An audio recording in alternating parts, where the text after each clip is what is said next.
Hi, my name is George. This is a 1960 Bonneville convertible. I remember seeing this car at the auto show when I was about 12 years old, and I've always had a desire to own one. About 6 years ago, I found this car in a museum in Florida and went down to look at it, and finally was able to buy it and bring it back home.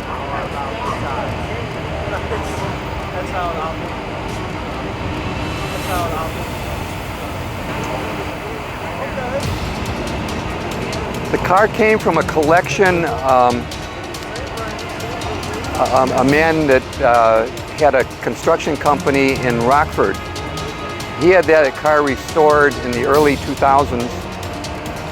Then it was brought to the Mecum auction in 2009. It was called a star car. That meaning it was one of the cars that went through on Saturday when the most expensive cars go through. And the people from this museum in Florida bought the car, had it in their collection for a time, and then they put it up for sale. They were closing the museum, so they put all their cars up for sale. And I was lucky enough to be able to purchase it. When I was in college, a kid that I got to know drove one of these. His father had given it to him for his graduation present from high school. So I was pretty concerned that I wanted this car so badly. And finally I was able to get one.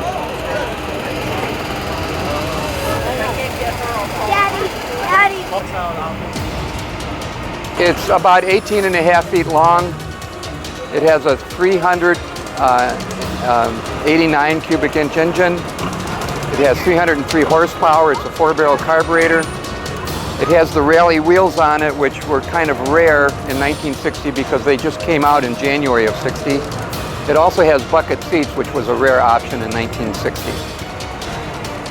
The color is called Coronado Red.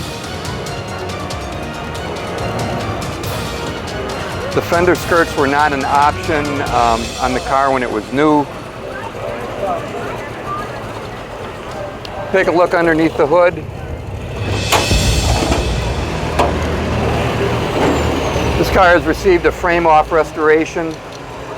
The engine has been rebuilt, the transmission has been rebuilt. The engine was painted this color blue when the car was new. Everything under the hood is exactly the way that it came from the factory. The whole car is very original. There are no aftermarket parts on it except for the fender skirts.